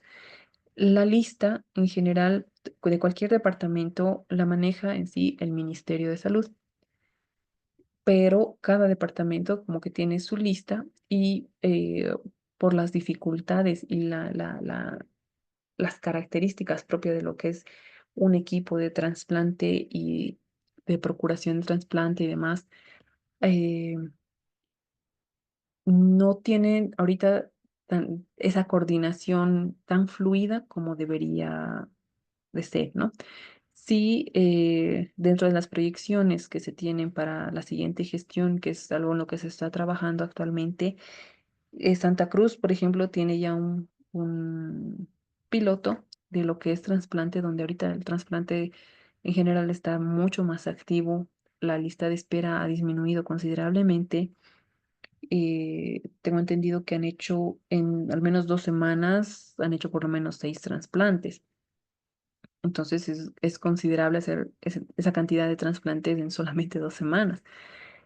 Aquí en Cochabamba se va a establecer, según tengo entendido, durante el primer trimestre de la siguiente gestión y se va a fortalecer la parte de la coordinación para la procuración de órganos en los otros departamentos como Chuquisaca, Oruro y creo que Sucre.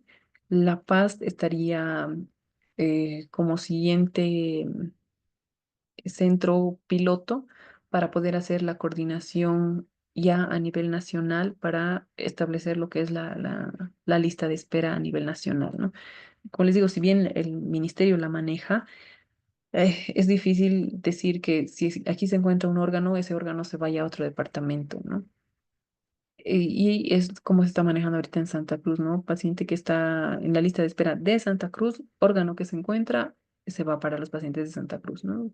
Totalmente comprensible, ¿no? Todos quieren eliminar esa lista de espera y tener una mayor disponibilidad, tener una mejor calidad de vida para sus pacientes, ¿no? Pero hay ciertas características y condiciones en la lista de espera que el ministerio necesita optimizar todavía los recursos, ¿no?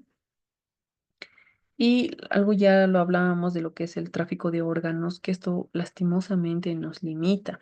Por eso son las limitantes que ya están descritas en la normativa de hasta el 4.º de consanguinidad y, ¿por qué no otra persona? Porque precisamente queremos evitar esto que es el tráfico de órganos y que por eh, X o Y factor ingresen y nosotros fomentemos y nosotros validemos ese tráfico subvencionando la parte de los trasplantes. Entonces, esto se ha analizado en diferentes reuniones.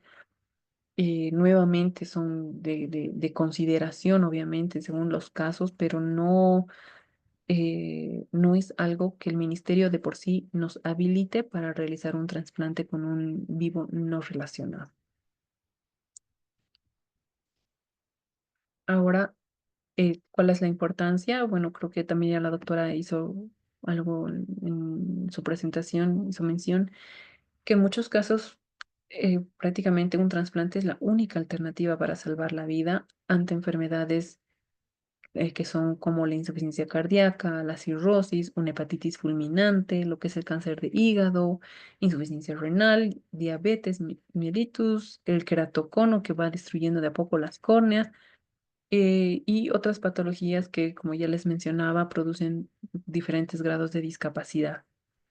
Y obviamente también el saber que el fallecimiento de alguien que ha salvado la vida de otras u otras personas a veces ayuda a sobrellevar lo que es la pérdida de esa persona, pero lastimosamente nosotros todavía no tenemos esa cultura para pensarlo o verlo de esa manera. Por eso también pongo este logo del Ministerio de Donar Órganos, es un compromiso más allá de la vida. También el doctor Copán hablaba algo al respecto y bueno, yo estoy totalmente de acuerdo con el comentario. Nosotros, como parte de ese amor con nuestra sociedad, con nuestra propia familia, deberíamos pensar que estamos dando amor al donar nuestros diferentes órganos más allá de nuestra vida, ¿no? Entonces, espero que no caigamos en esto entre donar y no donar, siempre optemos por la parte de donación y que podamos sensibilizar a nuestra población, tanto en la parte médica como en la parte social, nuestra misma sociedad, para poder cambiar un poco esta mentalidad y poder brindar mayor vida y mayor calidad de vida a otras personas que realmente lo necesitan. Con esto concluyo la presentación. No sé si tienen alguna duda. Muchas gracias, doctora, por la excelente ponencia. Y vamos a pasar a la ronda de preguntas, que nos han dejado acá algunas preguntas en el chat. La primera dice, ¿dónde podríamos encontrar los protocolos para donación en Bolivia? Bueno, los protocolos está disponible en la página del ministerio.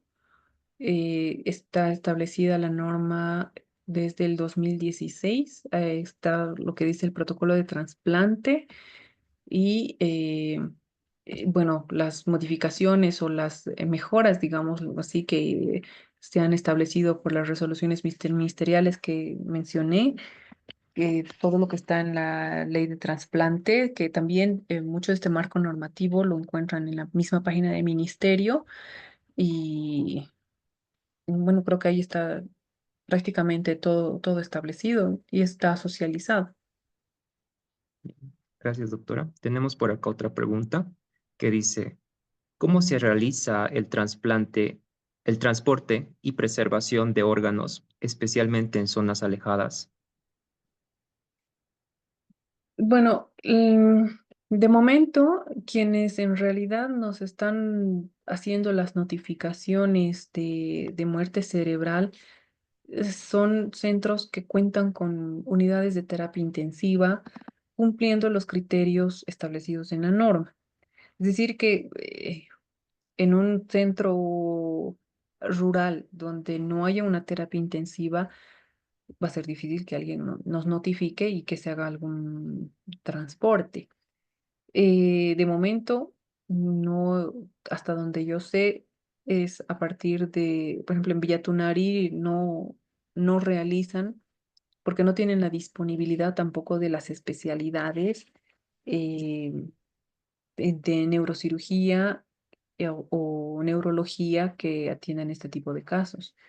Me tocó ver de un caso no hace mucho que se hizo parte de la procuración con la parte de la familia, estaban de acuerdo, pero el hospital refería que no tenían al especialista que pueda hacer la certificación de una muerte cerebral, entonces directamente para nosotros no son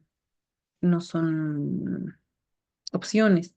El transporte que se estaba coordinando, ¿no?, del paciente y tratando de mantener la vitalidad del mismo y traerlo hasta el Viedma, hacer la transferencia hasta el Viedma para poder realmente certificar si había o no la muerte cerebral.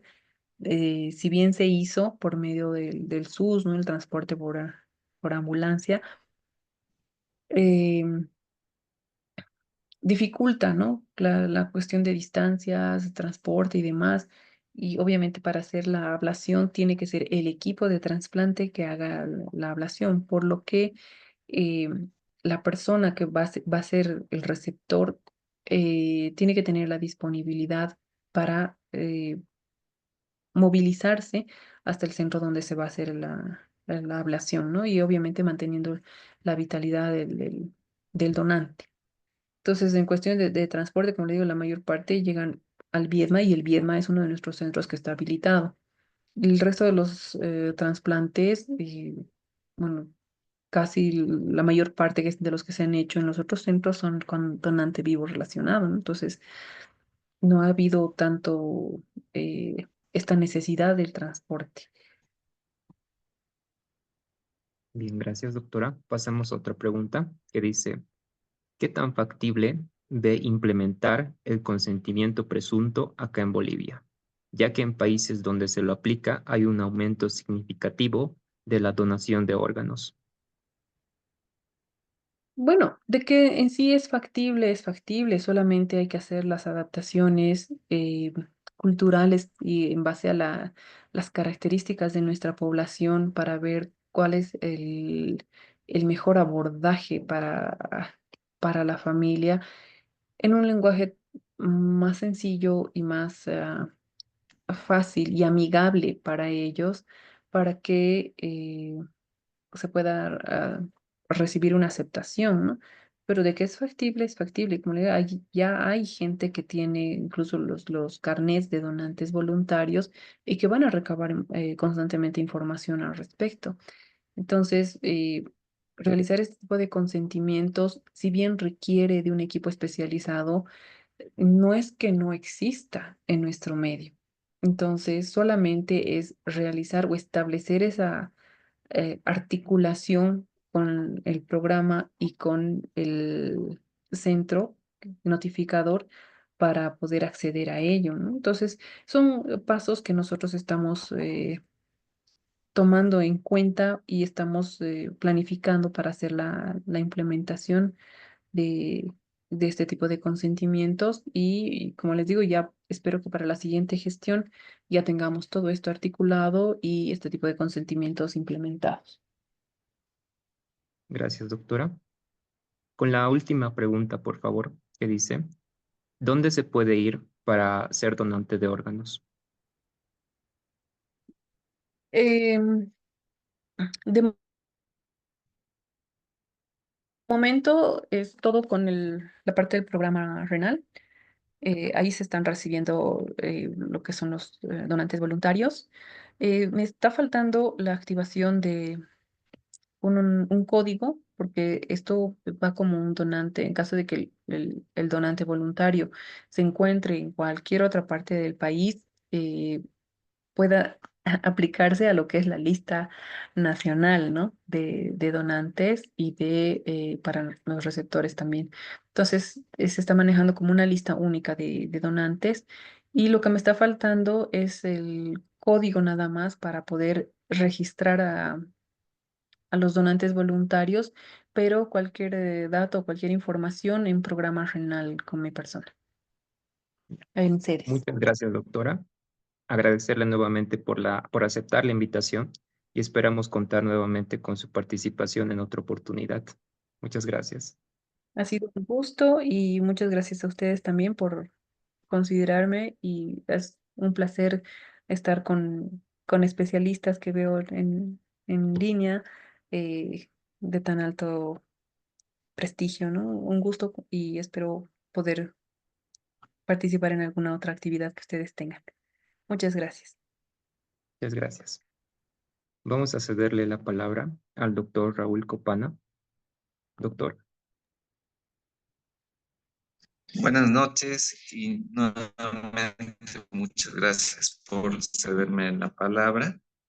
Creo que hemos tenido una jornada muy productiva, hemos reflexionado sobre un tema que es realmente importante, el tema de la donación de órganos, desde el enfoque del donante cadavérico, que debe ser detectado en las unidades de terapia intensiva para su notificación al CEDES y hacer el intento de hacer ese cambio de switch, cambio de paradigma, de pensar que con la muerte termina la vida y pues dar paso a otra nueva etapa en la que se vuelva más normal y más cotidiano el hablar de donaciones de órganos de donantes cadavéricos con muerte cerebral.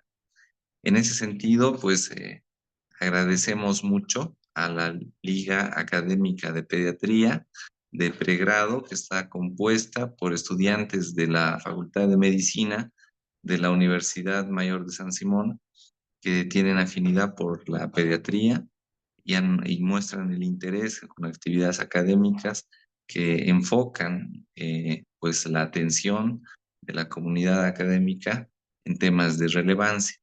Igualmente a nuestros brillantes expositores que nos han honrado con su presencia el día de hoy y estamos pues pendientes de futuras actividades en compañía de ustedes.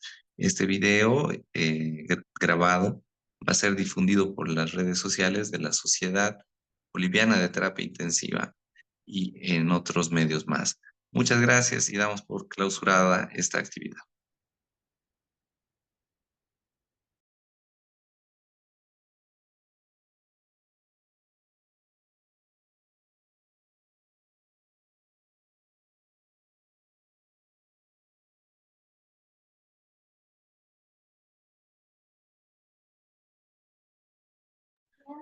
Muy buenas noches a todos. A continuación les vamos a mostrar un video sobre la concientización de la donación de órganos.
Para concluir con el